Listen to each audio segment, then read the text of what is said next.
Olá, caro aluno, tudo bem? Hoje a gente começa o nosso curso de raciocínio lógico voltado para técnico do Bacen. Concurso muito interessante, uma instituição muito procurada para os concursos públicos, tanto para técnico quanto para analista. Esse curso de vocês é direcionado para o cargo de técnico.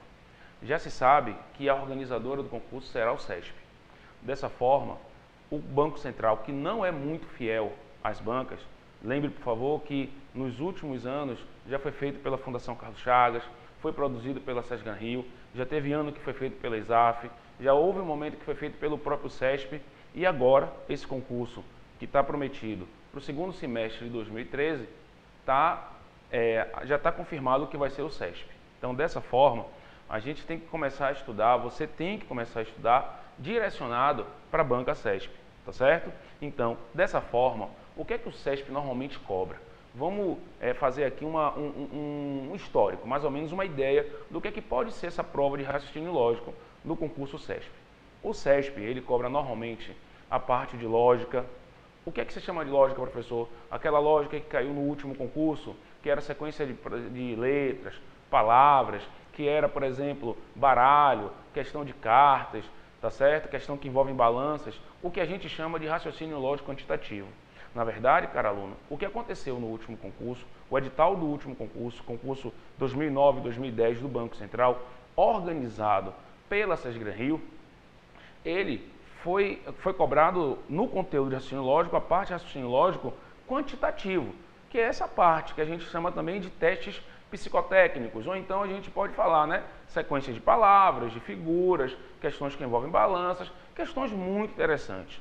Mas vale chamar a atenção que esse edital não é o comum, da prova do CESP.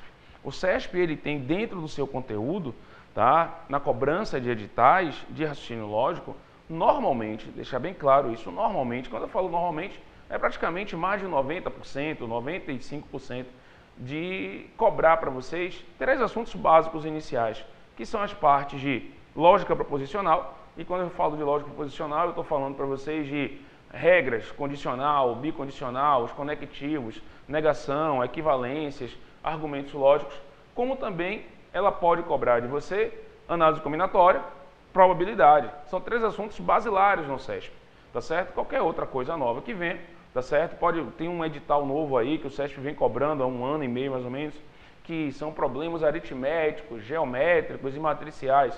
Pode aparecer ou não alguma coisa desse tipo, mas o que a gente vai focar inicialmente para você aqui é essa parte de lógica proposicional, análise combinatória e probabilidade, tá? O nosso curso, tá, a gente vai ter sempre a parte teórica dentro daquilo que foi importante e focar muito na produção de exercícios, tá? Você terá um material de apoio, um material onde você vai ter várias questões para poder produzir e aí a gente segue o nosso curso, cara aluno. Mas não deixe de ficar de olho nas próximas notícias referentes.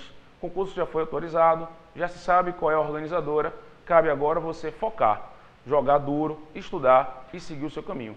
Então, dessa forma, cara aluno, vamos começar o nosso curso, tá? Nosso curso, essa parte inicial é a parte de lógica, tá? A gente vai trabalhar com você a parte de lógica chamada de lógica proposicional, tá? E para que você entenda bem o que é a lógica proposicional, vamos agora, venha comigo para a gente ver o principal conceito. Qual é o principal conceito da lógica proposicional? O que é realmente mais importante para você nesse momento inicial da sua caminhada dentro do mundo da lógica? A parte inicial é o conceito de proposição, tá certo?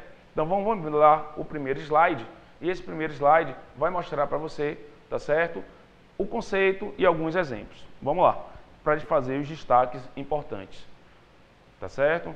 Olha só, gente, tá aí para você a definição do que é proposição, tá certo? Mas antes de eu ler essa definição de proposição para você, tá certo? Tá aqui a definição, toda ela para você, tá certo? Tudo isso aqui para você é a definição do que vem a ser proposição. Antes, eu vou jogar para você no próximo slide, por favor, vamos ver o próximo slide. E desse próximo slide, perfeito, a gente vai ver agora os conceitos do que são proposições. Antes do conceito, a gente vai ver, na verdade, tá certo? Alguns exemplos. Então, repare. O que é que está escrito aqui para mim? Ó, 2 mais 3 é menor do que 5.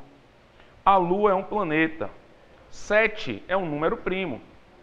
Ana tem 4 filhos. Paulo é artista. Perceba, cara aluno, que e tem essa daqui, Salvador é a capital da Bahia, tá? Perceba, por favor, que Salvador é a capital da Bahia. 2 mais 3 é menor do que 5. A Lua é um planeta. 7 é um número primo. Ana tem 4 filhos. Paulo é artista. Todas elas são proposições, deixa eu colocar aqui para vocês, são proposições afirmativas. Ó, todas elas são afirmativas. Tá certo? Ou seja, é uma proposição, é uma frase, é uma sentença declarativa. Então, esse é o primeiro ponto, tudo bem? Qual é o outro ponto? O outro ponto importante para você observar é que todas elas possuem um pensamento de sentido completo, ou simplesmente a gente diz que ela possui um sentido completo, tá? Espera aí, professor. Sentido completo, o que é que isso significa para mim? Significa o seguinte, ó. Quando você se perguntar sobre essa noção do que vem a ser o sentido completo, guarde a seguinte ideia. Guarde a seguinte ideia. Se eu chegar para você e afirmar assim, ó, 2 é par. Você não tem dúvida de que 2 seja par. Tudo bem? Do que está sendo declarado, de que 2 é par. Tudo bem? Mas se eu chego para você e afirmo que 2 é, você vai se perguntar, 2 é, ó, 2 é o quê? Então, na primeira, que eu estou marcando aqui, ó, nessa caixa, perceba, por favor, que o sentido está completo. Na segunda, o sentido não está completo. Você fica em dúvida sobre o que você está declarando sobre o 2. Então, repare que todas as sentenças que estão aí para você no slide, 2 mais 3 menor do que 5, Ana tem 4 filhos, possuem um pensamento de sentido completo. Ou seja, basta dizer que ela tem um sentido completo. Uma outra coisa que a gente pode chamar a atenção é que ela é formada por palavras e ou símbolos, tá? Então, professor, significa o seguinte, o que vai aparecer para mim podem ser símbolos, podem aparecer simplesmente símbolos, e além de símbolos, podem aparecer também a parte que envolvam os dois, tudo bem? Tanto símbolos quanto palavras, beleza? E agora, cara aluno, o conceito mais importante, a parte mais importante, que ela pode ser, na verdade, uma proposição verdadeira ou falsa. E ó, peraí, professor, verdadeira ou falsa? Como assim? Repare, por favor, que Salvador é a capital da Bahia, você consegue determinar se isso é verdadeiro ou falso. É verdadeiro. 2 mais 3 é menor do que 5? Falso. A Lua é um planeta? Isso daí é o quê? Falso. 7 é um número primo? Isso é verdadeiro. Ana tem 4 filhos? Aí você se pergunta, quem é Ana? Quem é Ana? Paulo é artista? Você se pergunta, quem é Paulo? Aí repare, por favor, o seguinte, Ana tem 4 filhos. Repare o seguinte, é uma afirmação, minha gente? É. Tem sentido completo? Tem. Formado por palavras ou símbolos? Maravilha. Isso aqui pode ser verdadeiro ou falso? Pode. Isso aqui pode ser verdadeiro ou falso. Entenda, não quer dizer, vamos voltar aqui para a câmera, não quer dizer que quando você encontra uma proposição, uma sentença, preste bastante atenção nisso, que vale a pena você guardar. Quando você quando você analisar uma proposição, por exemplo, Paulo é médico, repare que ela é uma afirmação, sentido completo, que pode ser classificada como verdadeiro ou falso, mesmo que você não saiba quem seja Paulo. Cara aluno, isso pode ser verdadeiro ou falso? Pode. Mesmo que você não saiba quem seja Paulo. Tá claro? Então, guarde bastante isso. Tudo bem? Mesmo que você não saiba quem é Paulo, você não vai determinar se ela é verdadeira ou falsa, mas ela pode ser verdadeira ou falsa. Então, professor, na verdade, quando eu encontrar uma sentença, o fato dela poder ser verdadeira ou ela poder ser falsa, vai estar dentro da análise para saber se aquela sentença é ou não uma proposição, beleza. Não quer dizer que você tenha que realmente determinar condição, se você tem a condição de determinar se ela é verdadeira ou falsa. Eu posso colocar um tema aqui que nem todo mundo tenha conhecimento. Por exemplo, a massa atômica do césio é maior do que a massa atômica do ferro. Não tenho ideia, será que isso é verdadeiro ou falso? Mas a pergunta é, isso é uma proposição? Perceba, ó, a massa atômica do césio é maior do que a massa atômica do ferro. Você aí está entrando em um conceito de química. Agora preste atenção. É uma afirmação? É. Sentido completo? Perfeito. Formado por palavras ou símbolos? Maravilha. E que sim, pode ser verdadeira ou pode ser falsa. Tá claro, aluno? Tudo bem? Então, veja isso. Vamos voltar no slide, ou no mesmo slide, e perceber o seguinte. Na hora que está lá, ó, Ana é artista, ou Ana tem 4 filhos, Paulo é artista, também são proposições. Dessa forma, voltando para o slide anterior, onde tem a definição de proposição, perceba, ó, olha a definição aqui, olha a definição para a gente. Venha comigo, olha essa definição. A definição do que é uma proposição. É toda sentença, conjunto de palavras e símbolos, declarativa, ou seja, afirmativa, ó, declarativa, afirmativa, que exprime um pensamento de sentido completo, perceba, ó, cara aluno, pensamento de sentido completo, e que pode ser classificada como verdadeira ou como falsa, mas não ambos. Isso aqui é importante, viu? A proposição, cara aluno, não cabe a ela, tá? Poder ser verdadeira e falsa simultaneamente. Tá claro? Ou ela será verdadeira, ou ela será falsa, não podendo assumir os dois valores. Isso daqui a pouquinho eu vou destacar com um pouco mais de cuidado. Tá certo? Já já a gente vai chamar um pouquinho de atenção disso. Mas perceba o seguinte, reconhecendo uma proposição, sentença afirmativa, sentido completo e que pode assumir uma valoração verdadeira ou falsa, mas não ambos. Tudo bem? Então perceba, isso é muito importante para você saber se você está ou não diante de uma proposição, tá certo? Então, guarde o seguinte conceito, é muito importante que eu vou chamar a atenção de vocês. Saber se é ou não proposição é muito importante. Quando eu jogar para você uma situação, colocar uma sentença, tá certo? Por exemplo, todo beija-flor voa, tá certo? O professor Silvio Santos é o melhor professor de contabilidade do Brasil. Esse tipo de proposição, esse tipo de sentença, você já dá para determinar se é ou não proposição, beleza? Mas guarde o seguinte, isso é o principal da gente. O CESP normalmente cobra isso de você. Você precisa saber quando está diante de uma proposição, mas é tão importante também saber quando é que você não está diante de uma proposição. É muito importante saber as situações que não são proposição. E são elas justamente que geram uma determinada dúvida, tá certo? O CESP vai jogar para você uma lista de sentenças e vai perguntar quais delas são proposição. Então, você tem que saber quando está diante de uma, mas também tem que saber quando não está diante de uma proposição. Ou seja, existem alguns casos que são clássicos. Esses casos clássicos vão ser bem tranquilos para a gente. Então, vamos dar uma olhada, vamos lá para o próximo slide. É o terceiro slide que a gente vai dar uma analisada agora, tá certo? Pronto. Olha só como é que ele está para você, cara aluno, ó. Contra-exemplos. Vou dar uma destacada aqui ainda para você, ó. Contra-exemplos, ou seja, sentenças que não representam proposição. Tudo bem? São 3 clássicas iniciais. Já estou marcando aqui para você. Frases exclamativas, como faz calor, que belo dia, tudo bem?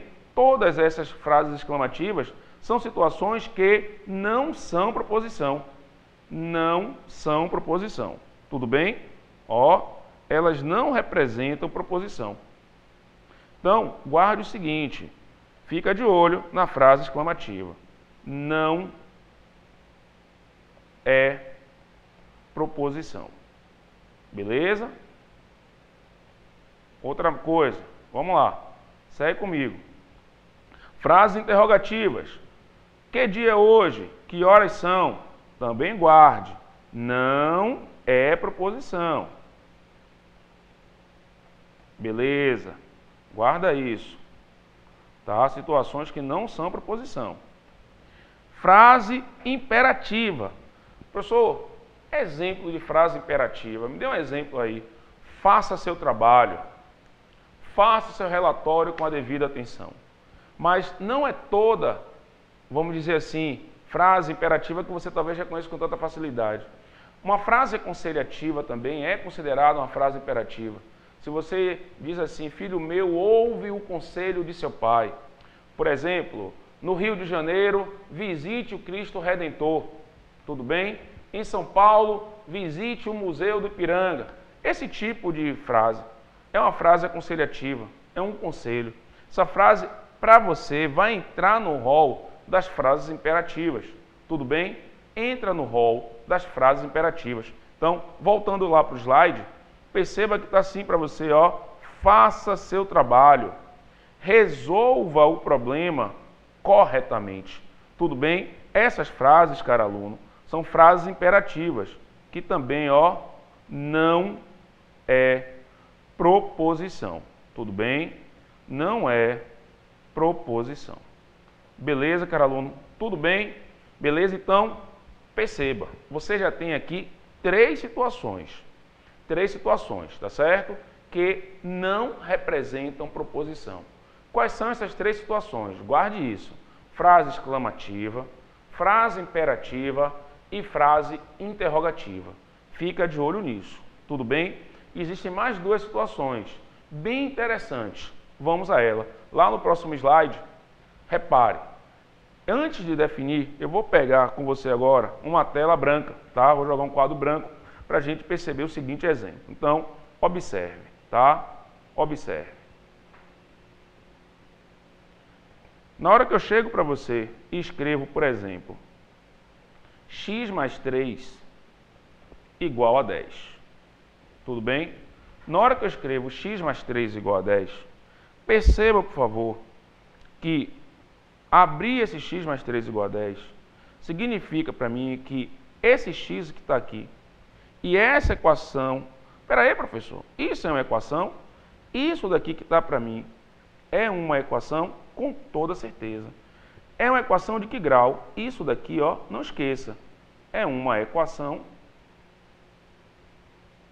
do primeiro grau. Tudo bem? Mas o nosso objetivo aqui não é saber se isso é ou não uma equação do primeiro grau. O nosso objetivo é saber se isso é ou não uma o quê? Proposição. O nosso objetivo aqui é saber, ó, isso é uma proposição? Sim ou não? Vamos dar uma olhada? Vamos analisar? Então, vou reescrever aqui para você, tudo bem? Vou reescrever ela aqui para você enxergar comigo, tudo bem? Então, bora, vá. Ó ela aqui, ó. X mais 3 igual a 10. Perceba, por favor, que a depender do valor do x, você vai ter a seguinte situação, ó. Se x igual a 7, ela será o que, por favor? Ela será verdadeira. Tudo bem? Ela será verdadeira. Mas se x for diferente de 7, ela será o que, por favor, cara aluno? Ela será falsa. Qualquer valor diferente de 7 vai fazer com que isso aqui seja falso. Aí você pode se perguntar, então peraí, ela pode ser verdadeira ou falso? E aí eu trago a seguinte situação para você. Realmente, ela pode ser verdadeira ou falsa, a depender do valor de x. Perfeito? Então, venha comigo aqui e repare, por favor, que depende do valor de x. Tudo bem? Essa dependência do valor de x gera uma dúvida. Que dúvida? Ora, se depende do valor de x, significa o seguinte: para determinados valores de x ela vai ser verdadeira, para outros valores de x ela vai ser falsa. E o que é que isso significa então? Significa que ela vai variar o valor verdadeiro e falso a depender do valor que o x que é aquele termo ali, minha gente, que é aquela variável, tudo bem, possa assumir. Só que lembre o seguinte, o x ali, pelo que está colocado ali para a gente, simplesmente x mais 3 igual a 7, aquilo dali, minha gente, eu não sei quais são os valores que x pode assumir. Ou seja, em x mais 3 igual a 7, x pode assumir, na verdade, minha gente, vários valores. Na verdade, x pode assumir infinitos valores. Na verdade, não está sendo informado os valores que x pode assumir. Tudo bem, então peraí, professor, se não está informado os valores que x pode assumir, os valores de x são desconhecidos. Vamos colocar assim, os valores de x são indefinidos. Tudo bem? Os valores de x são indefinidos, é por isso que para x igual a 7 ela é verdadeira e para qualquer valor de x, diferente de 7, ela é falsa. Se eu perguntar a você agora, existe valor de x que torna aquela sentença verdadeira? Pronto, você vai me dizer que sim, beleza. Repare que aí você teria certeza que ela é verdadeira. O problema é que não existe essa palavra, existe, tá certo? Aqui e agora. O que eu estou analisando com você é aqui e agora. A gente, no futuro, vai estudar outras coisas, o todo, o algum, o nenhum, que a gente vai observar, que vai formar ou não a proposição. Mas vamos deixar isso para daqui a pouco. Vamos voltar lá para a tela branca, para o nosso quadro branco, onde eu estou escrevendo para você perceber o que, é que eu quero dizer para você. Ó. Repare, por favor, que o fato do x não ser conhecido, os valores de x, minha gente, ó, x pode assumir infinitos valores. X pode assumir infinitos valores. Tá certo? Você pode colocar também que, ó, x, minha gente, x é um valor, termo indefinido, ó. É um termo indefinido. Pode aparecer assim também para você. Tudo bem? Pode aparecer ainda para você o seguinte, ó, os valores de x não são conhecidos. Não são conhecidos. Dessa forma, tudo isso daqui, infinitos valores, termo indefinido, os valores de x não são conhecidos, na verdade, eu prefiro dizer assim, ó, a forma que eu gosto, na verdade, talvez não seja uma forma muito correta, é dizer, na verdade, que os valores de x, ó, estão em aberto. Em aberto. Espera aí, professor, o senhor falou aí que, ó, estou colocando entre aspas, não é uma maneira muito tranquila de falar isso. Realmente, tá? Você não vai encontrar essa linguagem livre, na verdade é uma linguagem um pouco minha. Os valores de x estão em aberto. Se os valores de x estão em aberto, é porque, na verdade, cara aluno, essa sentença que você está olhando aqui, x mais 3 igual a 7, os valores de x, como eles podem assumir infinitos valores, é um termo indefinido, os valores de x estão em aberto, a gente vai chamar isso aqui de uma sentença aberta. Tudo bem? A gente vai chamar isso aqui de uma sentença aberta. Guarde essa expressão aqui. Essa expressão é muito importante para você. Tudo bem? Fica de olho nisso daqui. Então, cara aluno, x mais 3 igual a 10 é uma sentença, o que, por favor? Aberta. Ela é uma equação do primeiro grau? É. Tudo bem. Da mesma maneira que eu poderia escrever x ao quadrado mais 10 igual a 20. Você estaria diante de uma equação de segundo grau. Mas a pergunta aqui nesse momento é se ela é ou não uma o que, por favor? Proposição. Tudo bem? Vamos voltar agora para o slide anterior e nele a gente vai ver a definição de sentença aberta. Olha a definição aqui de sentença aberta, cara aluno. Olha a definição. Sentença aberta, sentenças que dependem de pelo menos um termo que pode variar. Ó, minha gente, na verdade, termo que pode assumir infinitos valores, na verdade pode assumir mais de um valor, ou seja, ó, assumir mais de um valor. Tá? Beleza? Então, por exemplo, a sentença x mais 2 igual a 1, repare, por favor, vai depender de quem? Vai depender do valor de x. E esse valor de x para você, ele não é conhecido ainda.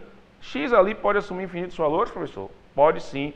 Repare, ó, a expressão x mais y, olha o que está aparecendo aqui para você, x mais y é negativa, sentença aberta. Depende dos valores de quem, por favor? De x e de y. Ó, de novo, de x e de y. Realmente, a depender do valor de x, isso aqui pode ser negativo. Se x for 2 e y for menos 7, essa soma vai dar menos 5. Ela vai ser negativa. Tudo bem? Beleza? Pronto, então essa expressão é uma expressão que é uma sentença aberta. Uma outra situação, ó, olha para cá.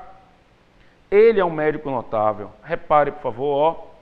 Ele é um médico notável. Então, a depender de quem seja o ele, essa sentença, caro aluno, será ou não uma proposição. No caso, ela é uma sentença aberta. Como assim, professor? Por exemplo, ó, repare comigo. Se esse ele for o médico, que médico, professor? O médico, vamos lá, Adib, eu não sei se é assim que escreve, mas qualquer coisa, vocês depois mandam um contato para a gente que eu aprendo a escrever. Adib Jatene, se eu não estiver enganado, um renomado médico, cardiologista. Um outro médico, Drauzio Varela. Tudo bem? Repare, por favor, que todos dois aqui são renomados médicos. Tudo bem? Então, se esse ele fosse um desses caras, tudo bem. A proposição seria o quê, por favor? Verdadeira. Mas se esse ele for o nobre mestre de contabilidade, Silvio Sandi, repare, por favor, que se fosse o nosso amantíssimo mestre Silvio Sandi, você teria, na verdade, uma proposição falsa. Eu não sei se Silvio tem conhecimentos na área de medicina. Que eu saiba, não. Eu sei que ele é um grande professor de contabilidade. Então, aquela seria o que, por favor? Falsa. Então, perceba que a depender do ele, ela seria o que, por favor? Verdadeira ou falsa. Tudo bem, caro aluno? Beleza? Então, acompanhe e perceba que esse ele faz com que ela possa ser verdadeira ou falsa, a depender de quem seja o ele. Tudo bem? Então, nesse caso aqui, você também está diante de uma sentença aberta. Repare agora que já são 4 casos de sentenças que não representam proposição. Vamos relembrar? Venha. Frases interrogativas, frases imperativas, frases exclamativas e para você a sentença agora aberta. Falta mais um caso, só que esse caso a gente vai deixar para o próximo bloco. Tudo bem? Vamos lá.